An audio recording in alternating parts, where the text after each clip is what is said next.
오장육부에서 오늘은 신장, 즉 콩팥에 대해서 알아보는 시간을 갖습니다. 콩팥은 오줌을 걸러내주는 역할을 하는 장기죠.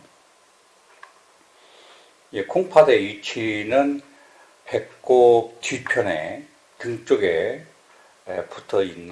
있으며 모습 생긴 형상은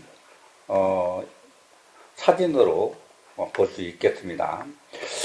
자, 콩팥이 하는 일은 무엇일까요? 콩팥의 속은 신우, 피질, 수질로 나눠지는데 피질 속에 삼도체라는 곳에서 오줌을 걸러내주고 있어요. 오줌은 몸속에서 생긴 노폐물이나 독성물질, 이런 불순물을 콩팥에서 걸러내주는 역할을 하는 것입니다. 이제 신장이라고, 이제 콩팥을 신장이라고 하죠.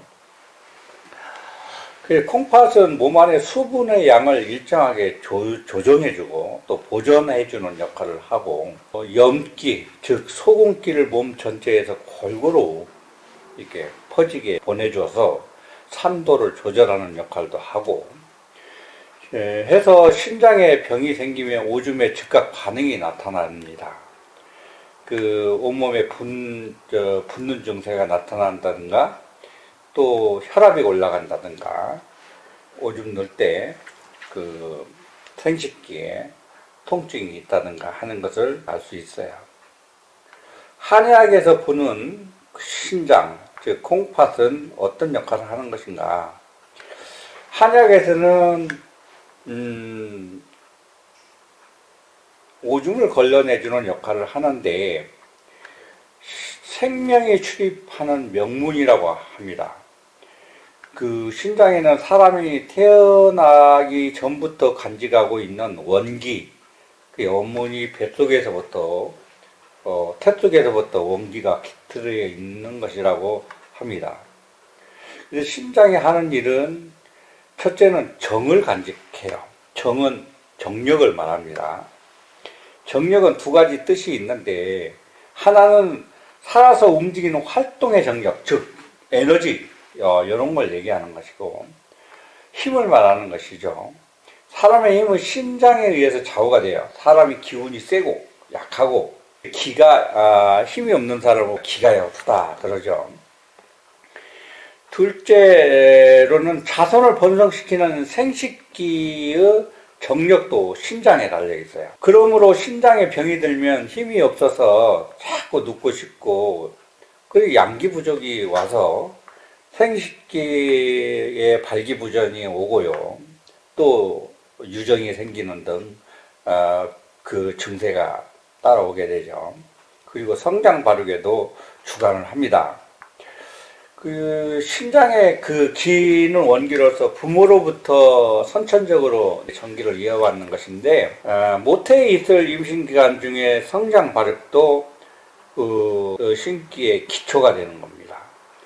그리고 출생 후에도 음식물에서 얻은 에너지, 전기의 보충을 받아서 성장 발육을 촉진하는 원동력이 되는 것이 신장의 기능입니다.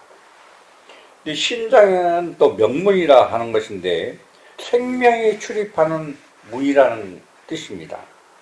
생명은 신장을 주관하고 바로 오른쪽 신, 즉 우신이 심장을 돕는 역할을 한다고 한의학에서는 주장합니다. 그리고 사람은 신기가 약해지면 쉽게 늙어가고요. 큰 병이 없어도 결국 기가 빠져서 죽게 되는 것입니다. 머리털이 빠지고 눈이 어두워지고 이빨도 빠지고 허리가 굽는 등의 노쇠의 현상은 신기가 마르기 때문에, 약해지기 때문에 생기는 것입니다. 신장은 뼈와 그 속에 있는 골수도 주관하죠. 뼈와 골수, 즉 척수, 뇌 등 이런 거에 관계 있는데요. 성장 발육은 모두 신장과 일정한 관계가 있다는 것이에요. 신장에 이상이 있으면 다리에 힘이 없어 오래 서 있을 수도 없고, 이빨이 저절로 흔들거리고 빠지면 또 등이 굽어서 오래 서 있을 수 없게 되죠. 운동도 자연스럽게 되지 않습니다. 그리고 신은 뼛속에 있는 골수, 또 척수, 뇌 등의 작용을 하는 것입니다.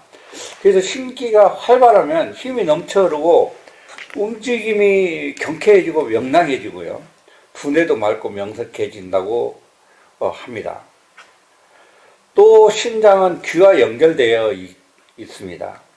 신장은 오간 중에서 귀와 연결되어 있다고 보는 것인데, 신기는 귀와 직통하고 있어서 신이 건강하면 소리도 잘 들리고 허약하면 가는기가 먹게 되고 귀에서 이명 등이 생기게 됩니다.